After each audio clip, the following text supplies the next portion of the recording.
All right, this is a model of first century Jerusalem. Not during the time of Jesus, but a little later. And the model is based on descriptions from Josephus and also on archaeology, because much of this would have been built over the centuries. And so they put together a model here at the Israel Museum. And let's check out some of the structures. I'm on the eastern side of the temple, so this would be the view from the Mount of Olives if you jumped really, really high. Let's talk walls, ladies and gentlemen. So we are looking at the western wall of the Temple Mount. And here you see a wall that's sort of inside the other walls of Jerusalem. That would have been the northern wall of Jerusalem during the time of Hezekiah. This is the wall that would have been torn down and then rebuilt after the Babylonian captivity. So Jerusalem would have been south of that area. Later, during the time of the Maccabees, there were houses north, and so for defensive purposes, a wall was built around that. That's called the second wall. So that's the first wall over there, and then this is called the second wall. And then still later, in 68 AD, when the Jews understood that they were fighting the Romans, they built what's called the third wall. And that's the wall that goes all the way around. Here, just northwest of the Temple Mount, is the fortress of Antonia, built by Herod the Great. And that's where the Romans would have most likely been staying, the Roman soldiers. So now I'm on the southwest of the city, and here you can see these large buildings.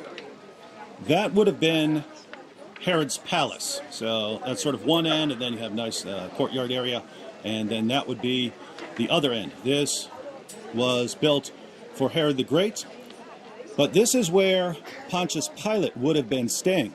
So when the Jewish leaders took Jesus to Pontius Pilate for judgment, they would have taken him here. And this is where Pilate would have pronounced ultimate judgment, that Jesus would be crucified. See this gate? This is the gate that Jesus most likely would have walked through on his way to the cross. And over here, this is now the site of the Church of the Holy Sepulchre, because this is the main contender for the site where Jesus would have been crucified and buried. This would have been outside the city of Jerusalem during the time of Jesus. Again, much of this was built, and this wall was built in 68. So after the time of Jesus. The wall built for the war with Rome, and these houses would have been expanding leading up to that. So this is the palace of Herod. This is where Pilate would have pronounced judgment. So Jesus would have been taken with his cross, dropped his cross, and gone out through that gate to be crucified in this area outside the city. And notice that's not tremendously far, but the crowd that would have jeered at Jesus would have been people that probably were deliberately gathered up for a mob along the way here. So now I'm on the northern side of the city. So this is the looking at the temple from the north of Jerusalem, and you can see the second wall there that would have been built, and then the third wall would be back here. I'm pointing this out because there's an alternative location of the tomb and Jesus' crucifixion. And so this is the area of the garden tomb. So this is the alternative location. Remember, after the Romans conquered Israel, much of this, as far as the big structures, were destroyed, and later Roman rulers and others built over much of this, changed a lot of the layout. So things have to be kind of pieced together, pulling out details from the records that we have. But this is the alternative location for the area of the crucifixion and burial. So this would have been the view of first century Jerusalem from the west. Temple Mount, fortress, Herod's palace. This would be the view of Jerusalem from the south, shortly before the Roman conquest of Jerusalem. Hi, we just did a walkthrough of Yad Vashem, which is Israel's Holocaust museum. It's dedicated to remembering the Jews who died during the Holocaust and to remembering the Jews who fought against the Holocaust, those who resisted it, and to remembering non-Jews who put their lives at risk to help Jews during the Holocaust. You're not allowed to record the exhibits inside except in the Hall of Names. I'll show you a clip from the Hall of Names where I was allowed to record. The pictures on the wall are pictures of Jews who didn't get a proper Jewish burial because they died during the Holocaust, and the binders you see on the wall are binders full of names of Jews who died during the Holocaust, and the hole in the floor is a memorial grave for them. Here's a clip.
As you exit Yad Vashem, you see Jerusalem. Think about the imagery.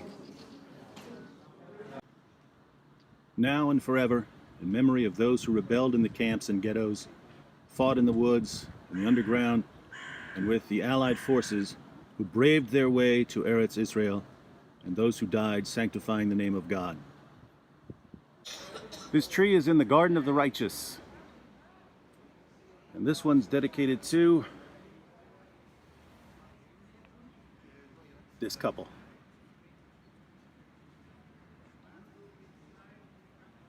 Be like these two. And this one's dedicated to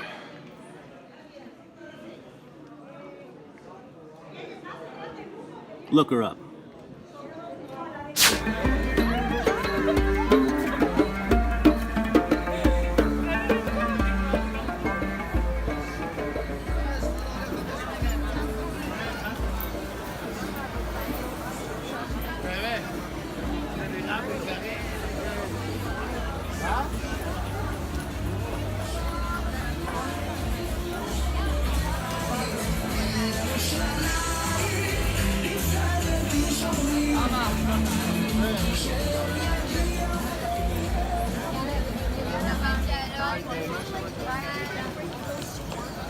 This is the Machta Yehuda Market.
Oh, shalom there.